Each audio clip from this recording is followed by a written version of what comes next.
Hello everyone, welcome back to our channel. दोस्तों, आज हम पढ़ते हैं नातेदारी के सामाजिक महत्व के बारे में।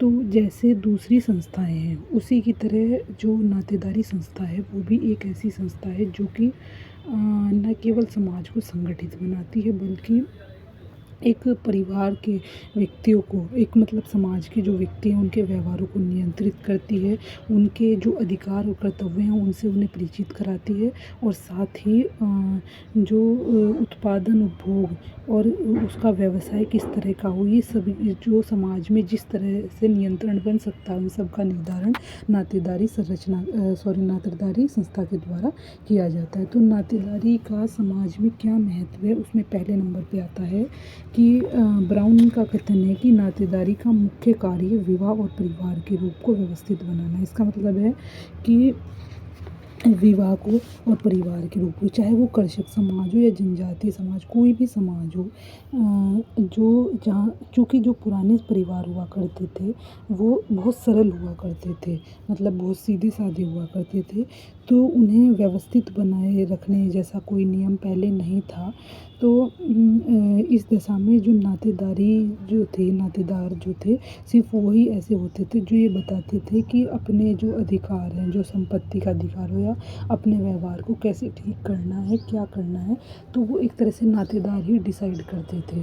तो ये नातेदारी जो सिस्टम है एक तरह से व्यक्ति के व्यवहार को नियंत्रित करती है, उसे कई अर्थों में बेहतर बनाती है। दूसरे नंबर पे आता है जो मर्डॉक है, उन्होंने लिखा है कि नातेदारी व्यक्ति की द्वितीय रक्षा पंक्ति है, यानी कि सरल समाजों में नातेदारी संबंध व्यक्ति के सामाजिक बीमे का कार्य करता है। इसका मतलब है कि जो सरल समाज है, मतलब कि जैसे कि जनजातीय समाज हुए, तो चूँकि वहाँ लोग सीधे साधे होते हैं, तो वो एक तरह से एक सामाजिक बीमे की तरह है नातेदारी, क्योंकि जब उन्हें ज़रूरत होती है या जब उनके ऊपर कोई कठिनाई होती है, तो उस वक्त में नातेदारी उन्हें सामाजिक, आर्थिक और मनोवैज्ञानिक रूप से सुरक्षा देती है। उन्हें मतलब जो हमारे नाते रिश्तेदार होते हैं वो हमारे सुख दुख में जब साथ खड़े होते हैं, तो वो एक तरह से बीमे की तरह है, जिससे कि व्यक्ति खुद को अकेला महसूस ना करे।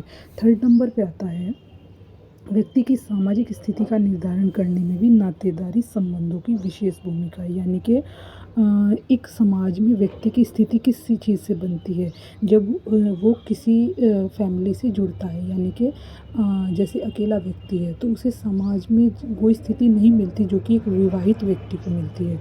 तो विवाह भी एक नातेदारी के जरिए ही होता है, यानी कि आप किसी फैमिली से जुड़ते हैं और समाज में आपका एक दर्जा बनता है।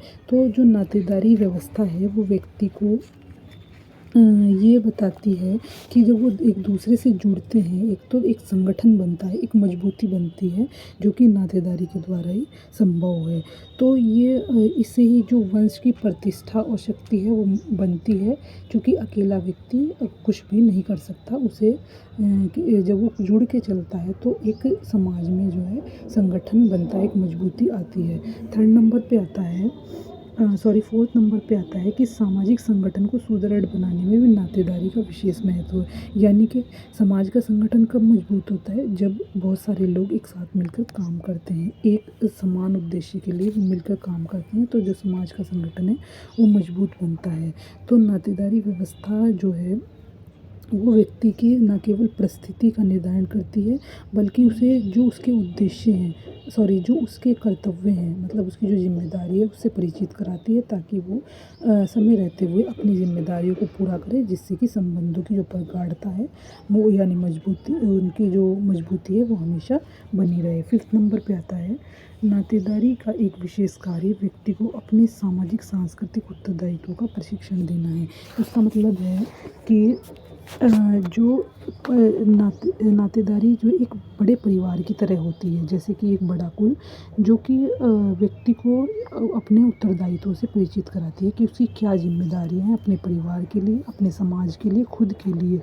तो ये परिवार ये बताता है कि दूसरे सदस्यों के साथ उसका व्यवहार कैसा रहेगा, उसे अपने सामाजिक जो मूल्य हैं उनका उन्हें कैसे निभाना है, उसकी संस्कृति क्या है, उसका समाज उससे क्या चाहता है, इस सब की जो शिक्षा दी जाती है वो नातेदारों के द्वारा दी जाती है। मतलब आस-पास के लोग जुड़ते हैं, उससे एक मजबूत संगठन बनता है।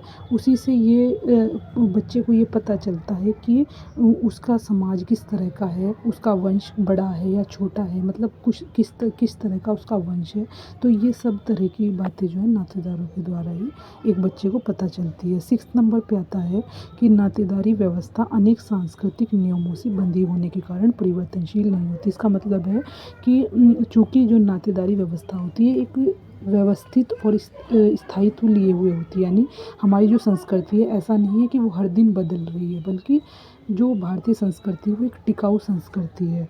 तो जो नातेदारी के जो संबोधन हैं, जो उनकी श्रेणियाँ हैं, जो उसका समूह है, मतलब जो पूरी ओवरऑल जो संस्कृति है वो बदलती नहीं है जल्दी से, वो उसमें बहुत लंबे टाइम के बाद थोड़ा बहुत परिवर्तन आता है।